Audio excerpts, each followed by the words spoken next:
Good morning, dear student. I am your Hindi teacher, and as you know, in class 7 today we study our Hindi व्याकरण book. Dear student, आज का हमारा chapter है second chapter, that is दादी माँ. ये हमारा चैप्टर है. इस चैप्टर के लेखक कौन है? शिव प्रसाद सिंह. ये इस चैप्टर के लेखक है. इस चैप्टर में हम दादी माँ के बारे में पढ़ेंगे.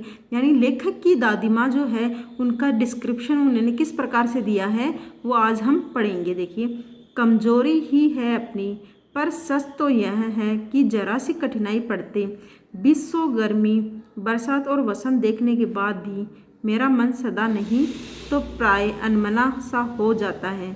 मेरे शुभचिंतक मित्र मुँह पर मुझे प्रसन्न करने के लिए आने वाली छुट्टियों की सूचना देते हैं और पीठ पीछे मुझे कमज़ोर और जरा सी प्रतिकूलता से घबराने वाला कहकर मेरा मजाक उड़ाते हैं. मैं सोचता हूँ, अच्छा अब कभी उन बातों को सोचूंगा. ठीक है, जाने दो, सोचने से क्या होता ही क्या है. पर बरबस मेरी आंखों के सामने शरद की शीत किरणों के समान स्वच्छ शीतल किसी की धुंधली छाया नाच उठती है. अब इस कविता में कवि ने अपनी दादी माँ के बारे में जिक्र किया, लेकिन हमारा चैप्टर क्या है? दादी माँ.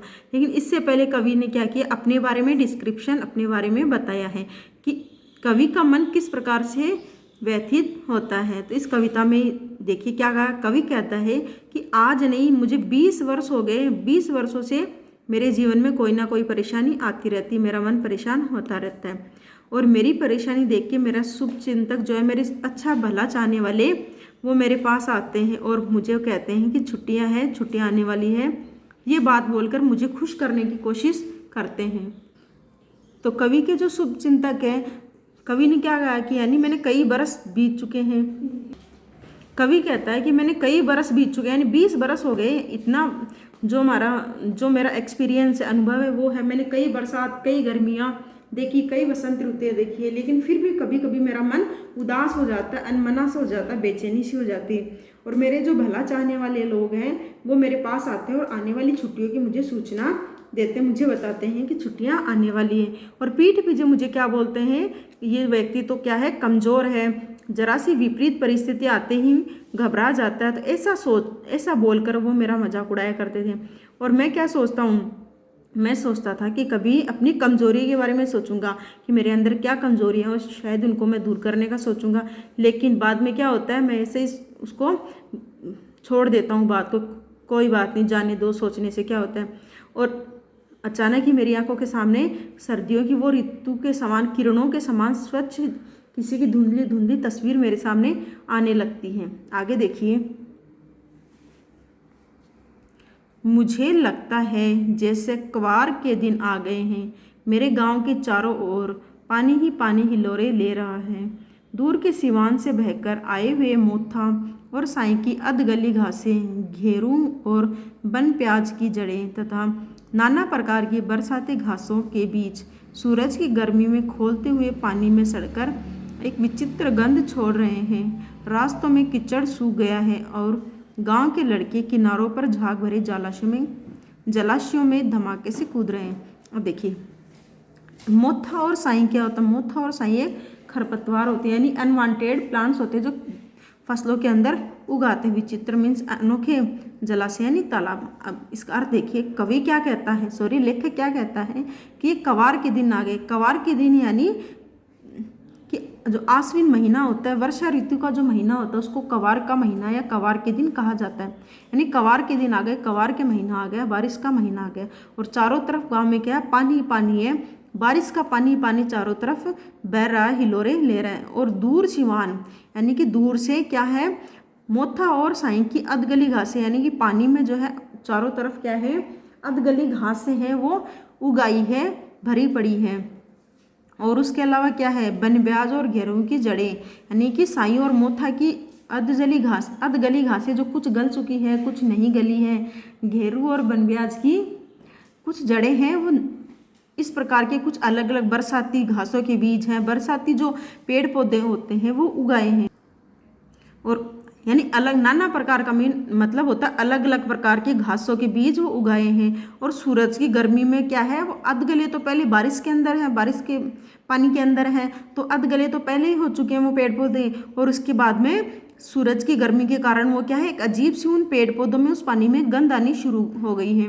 और रास्तों के अंदर जो थोड़ा बहुत कीचड़ जमा हो जाता था बारिश के दिनों में, वो भी सूरज की गर्मी से सूख गया है। और गांव के लड़के जो है वो जो झाग भरे जलाशय यानी बारिश के पानी होने के बाद में वो पानी में क्या झाग जैसा हो गया, उस पानी में कूद रहे हैं, नहा रहे हैं।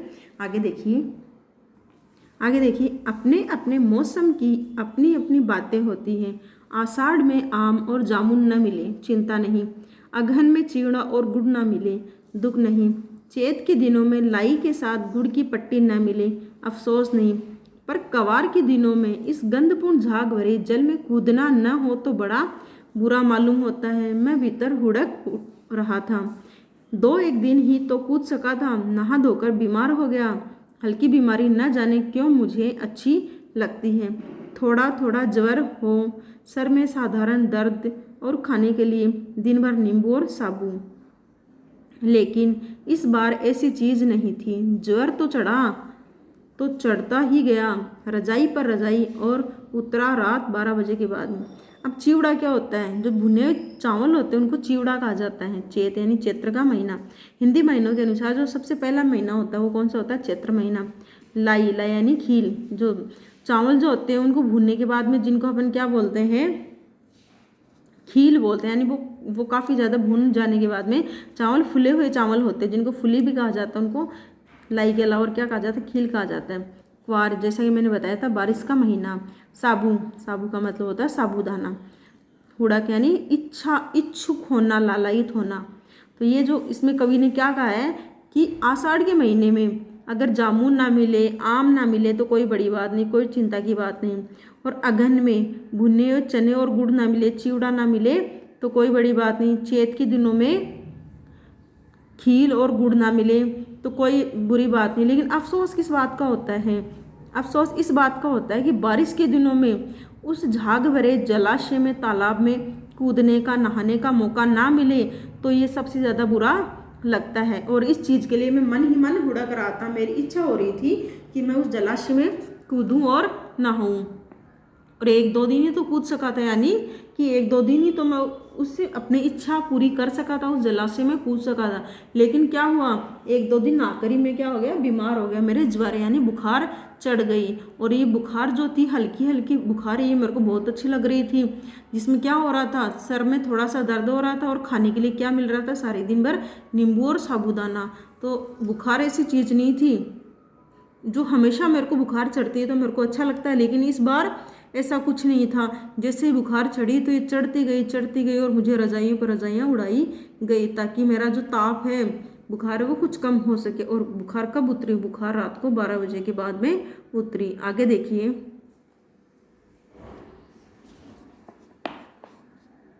दिन में मैं चादर लपेटे सोया था। दादी माँ आई, शायद नहाकर आई थी उसी झाग वाले जल में। पतले दुबले स्नेह सने शरीर पर सफ़ेद किनारहीन धोती, सन से सफ़ेद बालों के सिरों पर सद्दे टपके हुए जल की शीतलता। आते ही उन्होंने सर पेट छुए, आंचल की गांठ खोल किसी अदृश्य शक्तिधारी के चबूतरे की मिट्टी मुंह में डाली, माथे पर लगाई। दिन रात चारपाई के पास बैठी रहती, कभी पंखा झलती, कभी जलते हुए हाथ पैर कपड़े से सहलाती, सर पर दालचीनी का लेप करती और 20 बार छू छू कर ज्वर का अनुमान करती। हांडी में पानी आया कि नहीं, उसे पीपल की छाल से छोंका कि नहीं, खिचड़ी में मूंग की दाल एकदम मिल तो गई है, कोई बीमार के घर में सीधे बाहर से आकर तो नहीं चला गया, आदि लाखों प्रश्न पूछ कर घर वालों को परेशान कर देती। अब जैसा कि मैंने आपको इस चैप्टर को शुरू करते समय बताया था कि इस चैप्टर में कवि को किसकी याद आ रही है, कवि के सामने एक स्वच्छ शीतल किसी की धुंधली तस्वीर नजर आ रही है। वो किसकी थी, वो उसकी दादी माँ की थी। यहाँ हमें समझ में आया कि वो किसकी तस्वीर थी, वो उसकी दादी माँ की थी। अब कवि क्या कहता है कि मैं उस झाग वाले पानी में जब नहा के आया था तो मेरे क्या हो गया, ज्वर चढ़ गई, यानी बुखार चढ़ गई, और मैं चादर लपेट के सोया हुआ था। और तभी कौन आई, मेरी दादी माँ आई, जो क्या थी, वो नहा के आई थी उसी पानी में जिस पानी में मैं नहा के बीमार हो चुका था। तो उसी झाग वाले पानी में दादी माँ नहा के आई और ऐसे लग रहा था, यानी दादी माँ का जो वर्णन है किस प्रकार से किया गया, दादी माँ के बारे में बताया गया है कि वो दुबली पतली सी थी और उनके शरीर के बाल क्या, शरीर पे बाल कैसे थे, सफ़ेद बाल थे, उनके सर पे बाल सफ़ेद थे जो कैसे लग रहे थे, सन के जैसे। सन एक प्रकार की रस्सी होती है, रेशा होता है जिससे रस्सियाँ बनती हैं, तो वैसे उनके सफ़ेद बाल थे और मुंह के ऊपर क्या टपक रहा था, जो नहा के जो आई थी तो वो पानी उनके मुंह पे टपक रहा था और उनके शरीर की शीतलता को बता रहा था। और दादी माँ ने क्या किया था, दादी माँ ने एक सफ़ेद बिना किनारे की धोती या साड़ी पहन के रखी हुई थी और आते ही उन्होंने क्या किया, आते ही उन्होंने मेरे जो है पेट को छुआ, मेरे जो है सर को छू के देखा और अपनी आंचल यानी अपनी साड़ी की जो गांठ थी उसमें से किसी देवता की या किसी चबूतरे की मिट्टी यानी किसी देवी देवता की मिट्टी थी वो लाई और मेरे मुंह में डाली और कुछ मेरे शरीर पे लगा दी, यानी मेरे माथे पे लगा दी। दादी माँ ऐसा इसलिए कर रही थी क्योंकि उनको विश्वास था किसी देवता की ताकत से इसकी बुखार उतर सकती है। और इस वाली परिस्थिति में यानी जब मैं बीमार था फिर भी दादी माँ क्या करती, दादी मेरे पास बैठी रहती, कभी मुझे पंखा झलती यानी मुझे हवा डालती, कभी मेरे जो सर्दी के कारण मेरे हाथ पैर, बुखार के कारण मेरे हाथ पैर गर्म हो जाते उनको अपने कपड़े से सहलाती, उनको अच्छे से मलती और कभी मेरे सर के ऊपर दालचीनी का लेप लगाती और बार बार मेरे शरीर को छूकर ये पता करने की कोशिश करती कि बुखार उतरा कि नहीं। और क्या पूछती कि हांडी में पानी आया कि नहीं, यानी पानी गर्म हुआ कि नहीं, उसमें पीपल की छाल से छोंका कि नहीं, यानी उस पानी को पीपल की छाल से छोंका कि नहीं, खिचड़ी जो बनाई उसमें मूंग की दाल मिल गई कि नहीं मिल गई। और कोई यदि बाहर से कोई व्यक्ति बीमार से मिलने के लिए आया तो बाहर से ही तो नहीं चला गया, बाकी लोगों से मिलके गया कि नहीं गया। ऐसे प्रश्न पूछ पूछ के घर वालों को परेशान करती रहती।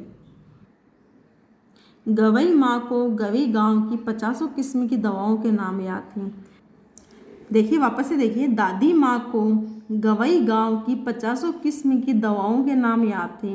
गांव में कोई बीमार होता उसके पास पहुँचती और वहाँ भी वही काम, हाथ छूना, माथा छूना, पेट छूना, फिर भूत से लेकर मलेरिया, सरसाम, निमोनिया तक का अनुमान विश्वास के साथ सुनाती है। महामारी और विषुचिका के दिनों में रोज सवेरे उठकर स्नान के बाद लवंग और गुड़ मिश्रित जलधार, गुग्गल और धूप, सफाई कोई उनसे सीख ले।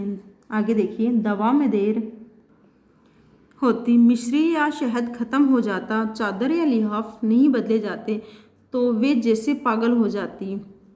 बुखार तो मुझे अब भी आता है, नौकर पानी दे जाता है, मेष महाराज अपने मन से पकाकर खिचड़ी या साबू, डॉक्टर साहब आकर नाड़ी देख जाते हैं और कुनेन मिक्सचर की शीशी की तीताई के डर से बुखार भाग जाता है, पर न जाने क्यों ऐसे बुखार को बुलाने का जी नहीं होता।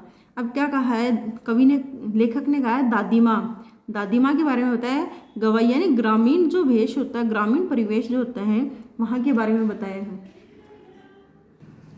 तो कवि क्या, लेखक क्या कहता है कि दादी माँ जो है ग्रामीण परिवेश में पली बड़ी महिला है तो उनको क्या थे, खूब सारी घरेलू दवाओं के नाम याद थे।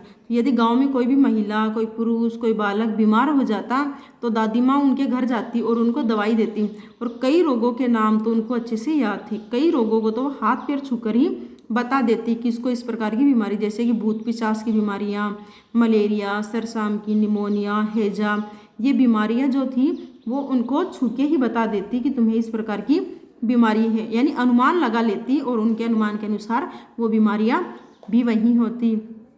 और संक्रामक रोग जब फैलता तो वो रोजाना क्या करती, रोजाना स्नान करती, लौंग और गुड़ से मिश्रित जलधार, गुग्गल और धूप देने का काम करती, यानी धूप का काम जो है वो रोजाना करती ताकि आसपास का वातावरण स्वच्छ हो सके और स्वच्छता का कोई पाठ उनसे सीखे, यानी कि वो हमेशा अपने आसपास साफ सफाई का बड़ा ध्यान रखती थी।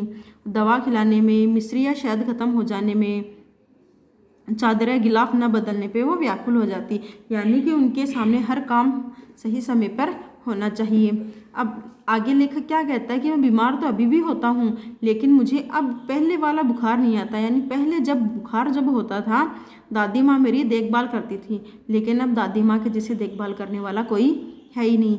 नौकर पानी दे के चला जाता है, मेस में जो खाना बनता है तो महाराज आके खिचड़ी या साबूदाना मुझे दे के चले जाते हैं, डॉक्टर साहब आते हैं तो नाड़ी देखकर दवाई दे जाते हैं और इस प्रकार की वो दवाई देते हैं। कुनेन के मिक्सचर में तिताई यानी कि जो कड़वी दवाई है उस कड़वी दवाई का नाम सुनते ही मेरी बुखार भाग जाती है।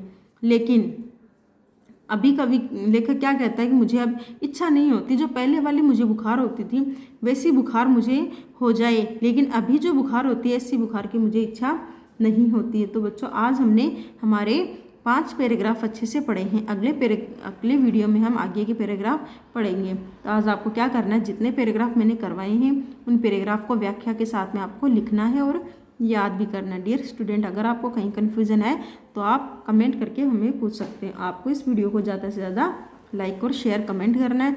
Dear student, have a nice day. Thank you so much.